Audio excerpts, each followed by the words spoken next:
may mukha pa na iharap ngayon si Pastor James sa mga tao at naghahamon pa ng debate. Yun na kayo mga CFD, Darwin Gitgano.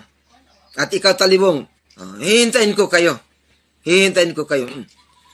Kahit kailan, hindi ako matatakot sa inyo. Ikaw Talibong, Matapos hindi sumipot sa kasunduan, mga kapatid, na magtagpo kami para magiging final, yung hamon niya na debate, na amnesia ka na ba, Pastor James? Di po ba pinuntahan kita? Anong palusot mo? Di daw umano, totoong tinawagan siya. kayong sa isyo sa kay Talibong. Hindi totoo yung tumawag sila. Hindi totoo yung tumawag. Kasinungalingan yun. Kasinungalingan daw na tinawagan siya. Pero, nabuking. May tumawag. Sino ito? Hello, kabalo. Ay, Para sila. halo. Sino ito? Sino ito?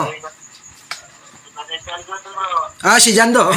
Magpapakita sa Brother Brother Wendell ngayong June 30 sa Cagayan de Oro Cathedral para magipagpirmahan ng tema sa isang one-on-one debate, public debate. Sa akin, walang problema sa akin. At least, nag-ilan sa'yo na ikaw ay haharap. Ay, oo. Sa kayong sa isyo sa kay Talibong. Hindi totoo yung tumawag sila. O, see? Nagkukontrahan na. Tatalakayin natin ito.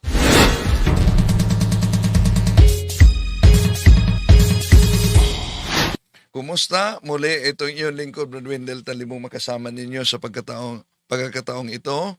At inaniyahan natin ang ating mga kapatid na taga-subaybay at sa mga napadaan lamang sa ating channel, huwag kalimutan na pindutin ang like. Huwag din kalimutan sa mga bago pa lang na mag-subscribe at pindutin ang bell button para updated kayo mag-comment at i-share ninyo mga kapatid. Mari kayo makasuporta sa ating channel sa pamamagitan ng Super Chat sa YouTube, Super Thanks o membership sa channel natin. Kung saan man kayo nakabase sa pagsubaybay ngayon, sa pagpanood, kaugnay sa ating mga rebatal, inanyayahan nating i-comment ninyo kung saan kayo nakabase sa iba't ibang bahagi sa ating bansa o sa mga OFW na nagsubaybay sa atin, saan man kayo nakabase sa iba't ibang bansa sa ating mundo. At welcome po sa lahat. Sasagutin natin. Kahit pa na parang wala na sa katinuan. Sino kayo mga CFD? Darwin Gitgano. At ikaw Talibong, patunayan nyo sa akin na yung Romano Katoliko ninyo ay nasa Biblia. Hihintayin ko kayo. Hihintayin ko kayo. Kahit kailan, hindi ako matatakot sa inyo. Ikaw Talibong, Argisino, yung kahit sino. Matapos hindi sumipot sa kasunduan na magtagpo kami para magiging final, yung hamon niya na debate, naalala niyo ba? O, ano nangyari? May mukha pa na iharap ngayon si Pastor James sa mga tao at naghahamon pa ng debate. Na amnesia ka na ba, Pastor James? Di po ba pinuntahan kita? Anong palusot mo? Di daw umano, totoong tinawagan siya. Sa kayong sa isyo sa kay Talibong. Hindi totoo yung tumawag sila. Hindi totoo yung tumawag. Kasinungalingan yun. Pero, nabuking. Tumawag. Sino ito? Hello, kabalo. Ay, Para sila. halo. Sino ito? Sino ito? Si Jando. Magpapakita sa Brother Brother Wendell ngayong June 30 sa Cagayan de Oro Cathedral para magipagpirmahan ng tema sa isang one-on-one debate, public debate.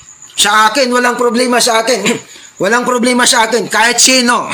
Kahit nga si Gitgano ang ano ko eh. Okay bro. At least, nag-ilan sa'yo na ikaw ay haharap. Ay, oo. Sa kayong sa isyo sa kay Talibong. Hindi totoo yung tumawag sila. O, see? Nagkukontrahan na. Na di daw totoo na tinawagan siya. Pero, parang na-amnesia kasi si Pastor Anong palusot niya? Nang akala niya di yun recorded, nasa channel niya yon. Ang palusot niya, bakit hindi siya sumipot? Yung sa kay Talibong, hindi yun schedule for debate. Nakikiusap lang na pupunta raw ako. Kaso lang, doon sa live kasi ni Talibong, sabi doon, na pagpupunta raw ako, aabangan nila ako. Yun. So, bagong palusot naman nang nabuking siya. Halata na nanginginig ng takot na para bang kahit sa sariling anino ni pastor ay natatakot na siya. May nag-aabang daw sa kanya, narinig niya sa live ko. Naaabangan siya. At may mali siya, yung pahayag niya, naaabangan siya. Para bang tatambangan. Una, kung nakipagsundo ka na makipagtagpo, Tumawag. Sino ito? Hello, kabalo. Ay, Pero sila. halo. Sino ito? Sino ito? Si Jando. Magpapakita sa Dr. Brother Wendell ngayong June 30 sa sa Cagayan de Oro Cathedral para magipagpirmahan ng tema sa isang one-on-one debate, public debate.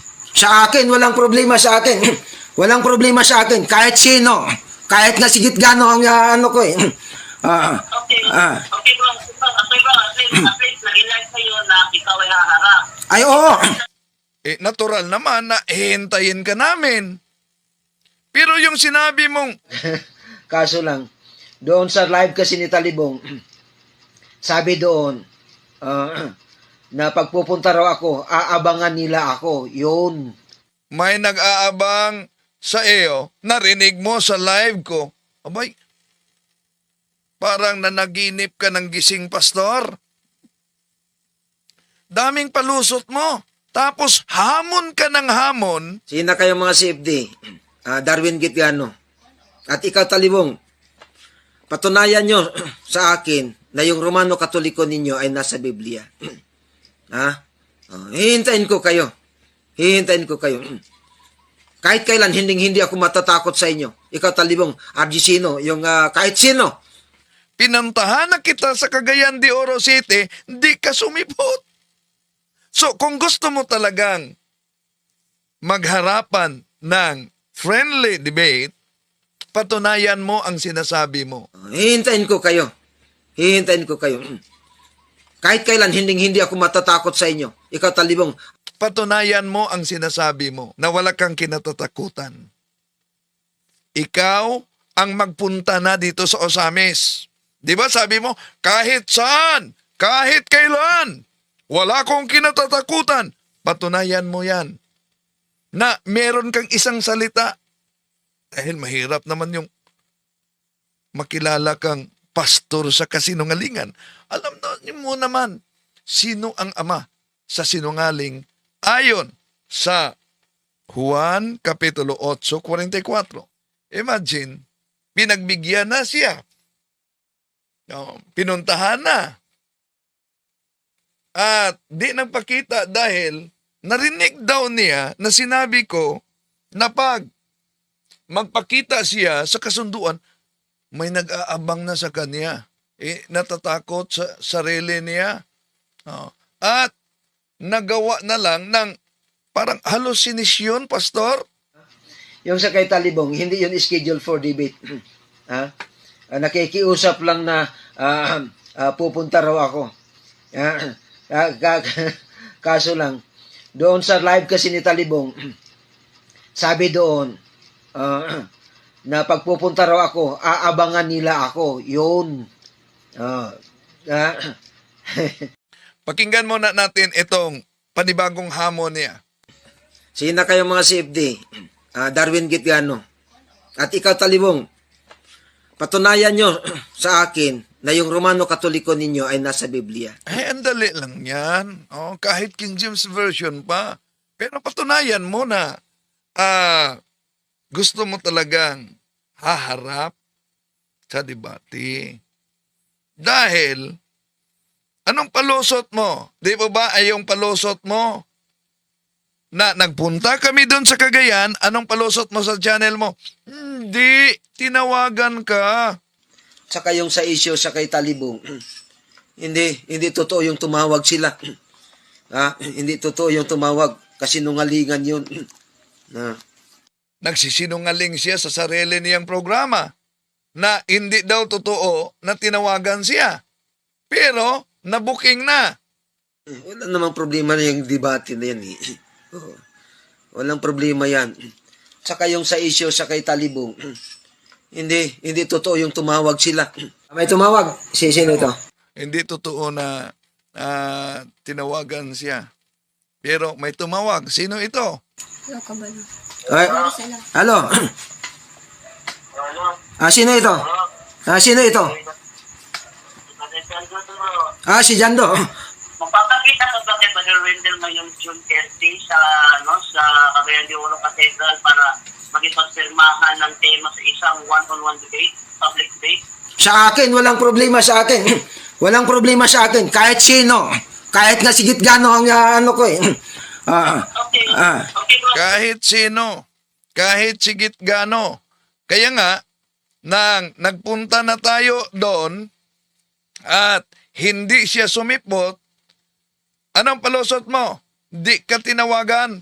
Saka yung sa issue sa kay Talibong, hindi totoo yung tumawag sila. Hindi totoo yung tumawag. Kasinungalingan yun. Kasinungalingan daw na tinawagan siya. Pero dito, klarong-klaro. Okay, bro. At least nag-ilag sa'yo na ikaw ay haharap. Ay, oo. Saka yung sa issue sa kay Talibong, hindi totoo yung tumawag sila. Hindi. May tumawag. Sino ito? Hello, kabalo. Ay, Sila. halo? Sino ito? Sino ito? Si Jando. Ngayon, June 30, pupunta si Brother Wendell Talibong sa Cagayan de Oro Cathedral. At iniimbitahan ka niya na magpakita sa kanya para magipagpirmahan ng tema para dati natin sa nating debate. Magpapakita sa Brother Wendell ngayong June 30 sa Cagayan de Oro Cathedral. Pero, ang kasinungalingan kasi pag palaging inulit-ulit, magmukhang parang katotohanan, lalo na sa ating mga kapatid na kulang ang kaalaman. Imagine, pinagbigyan na siya. Pinuntahan na. At di nagpakita dahil narinig daw niya na sinabi ko na pag magpakita siya sa kasunduan, may nag-aabang na sa kanya. Natatakot sa sarili niya. At nagawa na lang ng parang hallucination, Pastor. So, pakinggan muna natin itong panibagong hamon niya. Sina kayo mga CFD? Darwin Gitgano. At ikaw, Talibong, patunayan nyo sa akin na yung Romano Katoliko ninyo ay nasa Biblia. Ang dali lang yan. Kahit King James Version pa. Pero patunayan mo na gusto mo talagang haharap sa debate. Dahil, anong palusot mo? Di ba ba ay yung palusot mo? Na nagpunta kami doon sa Cagayan, anong palusot mo sa channel mo? Hindi, tinawagan ka. Saka yung sa issue sa kay Talibong, hindi totoo yung tumawag sila. Hindi totoo yung tumawag. Kasinungalingan yun. Yun. Nagsisinungaling siya sa sarili niyang programa na hindi daw totoo na tinawagan siya. Pero, nabuking na. Wala namang problema na yung debate na yan. Oo. Walang problema yan. Saka yung sa issue sa kay Talibong, hindi totoo yung tumawag sila. May tumawag? Sino ito? Hindi totoo na tinawagan siya. Pero may tumawag. Sino ito? Hello, kabalo. Ay, Sila. halo? Sino ito? Sino ito? Jando to, bro. Si Jando. Magpapakita ka ba kay Brother Wendell ngayong June 30 sa Cagayan de Oro Cathedral para magipagpirmahan ng tema sa isang one-on-one debate, public debate? Sa akin, walang problema sa akin. Walang problema sa akin. Kahit sino. Kahit nga sigit gano ang ano ko eh. Okay. Okay, bro. Kahit sino, kahit sigit gano. Kaya nga, nang nagpunta na tayo doon at hindi siya sumipot, anong palusot mo? Di ka tinawagan. Saka yung sa issue sa kay Talibong. Hindi totoo yung tumawag sila. Hindi totoo yung tumawag. Kasinungalingan yun.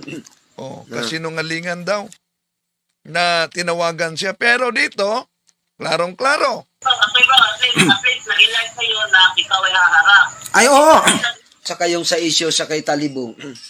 Hindi totoo yung tumawag sila. Hindi. Nabuking siya. Halata na nanginginig ng takot. Na para bang kahit sa sariling anino ni pastor, ay natatakot na siya. Daming palusot mo. Tapos hamon ka ng hamon, pinantahan na kita sa Cagayan de Oro City, di ka sumipot. Sino ang ama sa sinungaling ayon sa Juan Kapitulo 8:44? Itong Jando Alababot, wala naman itong alam sa Biblia eh. Yung si Wendell Talibong, walang alam sa Biblia yan. Yung nasa Davao, Argesino, walang alam sa Biblia yan. Walang alam yan sa Biblia. Walang alam yan sa Biblia. Yung Biblia ang ginagamit yan, puro mga bugos. Yun ang alam nila. Gumamit ng mga bugos na mga Biblia. Mga gawang Katoliko. Ito nga, mayroon ako dito. Yung New Jerusalem Bible nila. Sige. Ito. May tumawag. Sino ito? Hello, kabalo. Hello. Sino ito? Sino ito? Si Jando. Kaya mo bang patunayan, Jando, na yung yung Katoliko mo, Romano Katoliko mo ay nasa Biblia, sa King James Version? Meron akong balita sa iyo, bro, na sabi mo kasi, pag ikaw maigiti sa talawal yung makakaharap sa'yo. Hindi, ito ngayon. Ang sinabi ko kasi ito, makinig ka dyan do. Makinig ka. Ang sinabi ko ganito, makinig ka dyan do. Ang sinabi ko dyan do, ito. Hindi. Ito, ang sinabi ko, patunayan mo na yung Romano Katoliko mo. Bro, hindi pa ako tapos, bro. Ito, patapusin muna ako. Sige. Ito, ngayon, June 30, pupunta si Brother Wendell Talibong sa Cagayan de Oro Cathedral. At iniimbitahan ka niya na magpakita sa kanya para nagipagpirmahan ng tema para dati natin sa nating debating. Hindi. Ito ngayon ang message ka. Sabihin mo kay Talibong ito. Sabihin mo kay Talibong, tumawag siya dito sa akin at patunayan niya na yung Romano Katoliko niya ay nasa Biblia, sa King James Version. Tapos, bro. Tapos. Hindi, makinig kayo kasi iba yung mga pinagagawa ninyo eh. Iba yung mga pinagagawa ninyo de Jando, iba yon. Ito, sa akin kasi sa akin kasi may mechanics kasi ako, Jando. Gusto mo nang mataranta kasi di pa ako tapos dito. Nakabayan mo na ako. Wag mo naman pakita kapag gusto mo programa mo ko eh. Tapos mag-aaral ka sa programa mo. Hindi, wag mo akong turuan. Wag mo akong turuan diyan sa kademonyuhan mo. Sige, magsalita ka. Ang tanong ko sa iyo, bro, magpapakita ka ba kay Brother Wendell ngayong June 30 sa Cagayan de Oro Cathedral para magipagpirmahan ng tema sa isang one-on-one debate, public debate? Sa akin, walang problema sa akin. Walang problema sa akin. Kahit sino. Kahit nga sigit gano ang ko eh. Okay, bro. At least nag-live kayo na ikaw ay haharap. Ay, oo. Bakit nag-reply kay Alden Bagasna naging your dreams? Ano na?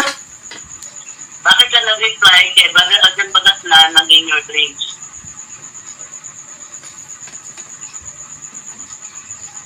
Ano yung in your dreams? Inano kanya na in-invite niya sa isang debate Oh. reply mo din your dream. Oh, yun. Ito kasi ang sinabi niya. Ay, yayabang eh. Ang sabi kasi, takot ako. Kaya ang sinabi ko sa kanya, in your dreams. Oh, yun. Okay. Oh. Okay, so punta ko na ako doon sa tinalakay mo ngayong gabi bro na naabutan ko bro, no? Oh. Sabi mo kasi bro na hindi Romano Katoliko ang nag-compile ng Bible. Hindi. Hindi. Ito sa muna. Hindi. Ito muna. Ang tanong ko sa iyo bro, kasi hindi pala Roman Catholic ang nag-compile ng Bible. Anong religion yun bro?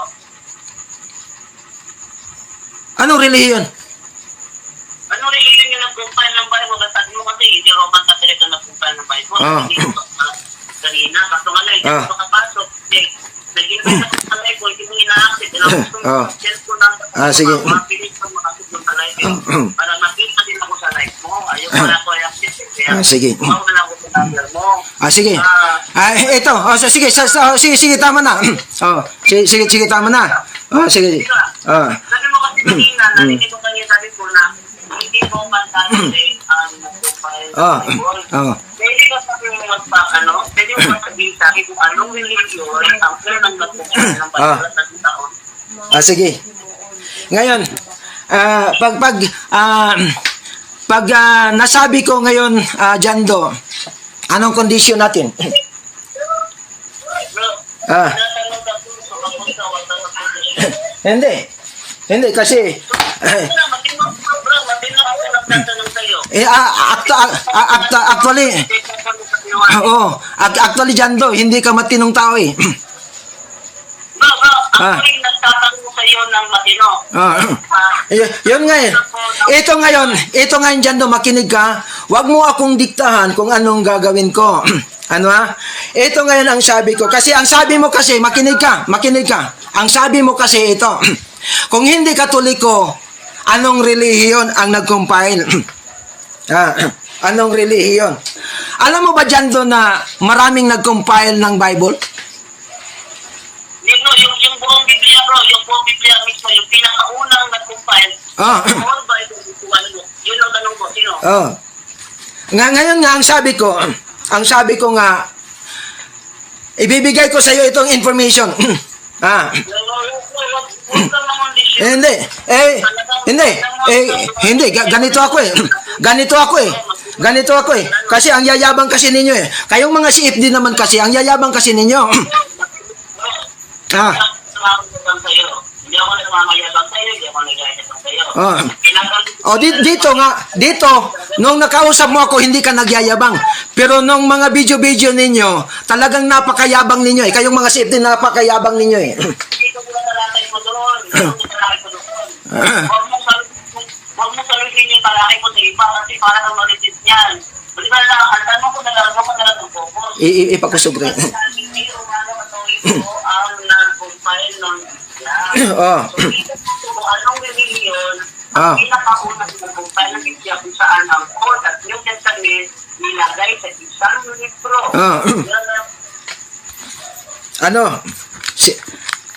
Anong relihiyon? Sasagutin na kita. Sige po.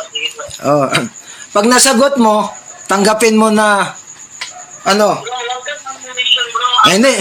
Ako'y nagtatanong lang. Hindi. Ito kasi Jando. Hindi kasi ito ang programa ni ni Bacalaris eh. Si Pastor James ako eh. Programa mo yan, bro. Kaya nga eh. Mga CFD kasi kayo. Mga CFD kasi kayo. Kung sigurado kasi kayo diyan sa stand ninyo. Ito kasi, kung sigurado kasi kayo diyan sa stand ninyo, din tatanggapin niyo yung hamon ko. Shoot down ito eh. Kahit hindi pa ako. Sagutin na lang tanong ko kung hindi ang Romano Katoliko ang unang magkumpahin ng buong Biblia, Old Testament and New Testament sa one book, anong religion? Sige. Si Athanasius.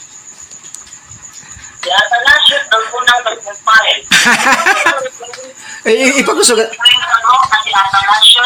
Ano? Ano? Meron pa sa ebidensya bro na si Atanasio ang unang nag-compile ng Old and New Testament tuwan po. Ano? Ha? Meron pa sa ebidensya bro na si Atanasio ang unang nag-compile ng Old and New Testament tuwan po. Sandali. At mapapagay ko ipakita sa live bro na na si Atanasio nga yung hindi ko lang ibabasa mo hindi nakita lang sa mula ng sagal. Pagkali mo bro, gusto ko lang marinig bro kasi malayo ko kayo kasi pagkali mo, hindi kita makita. Diba?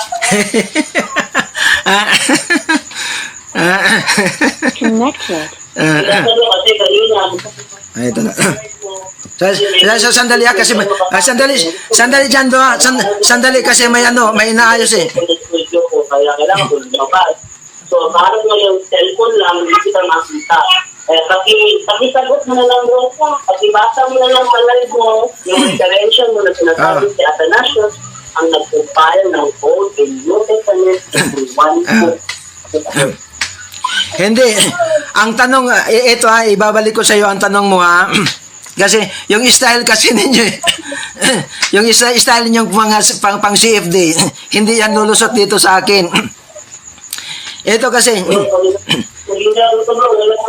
Wala ko ibang karat, cellphone ko lang. Walang internet dito sa loob. Ano sa studio ng internet?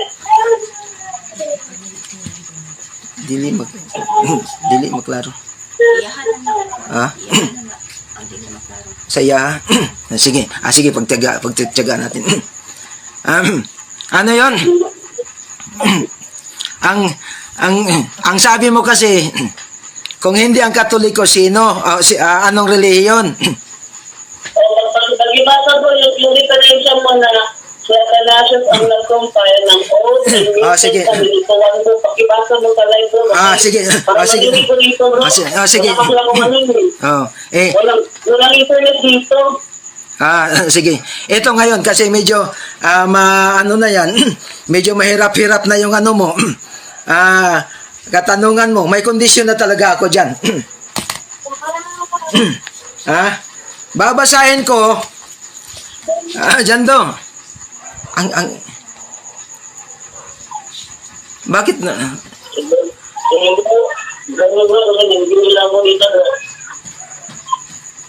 Pwede ka ba maghanap ng ng medyo magandang spot dyan doon? Hindi maliwanag yung boses mo dito eh. Parang kinakain mo yung boses mo.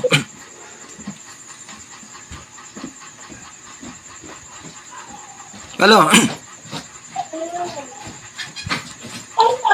Dyan do.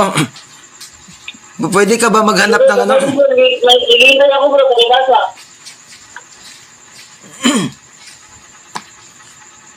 Nag-e-echo iha.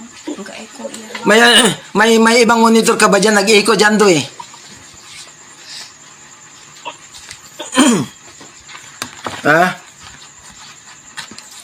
Bro, pag-ibasa bro, ganito lang bro.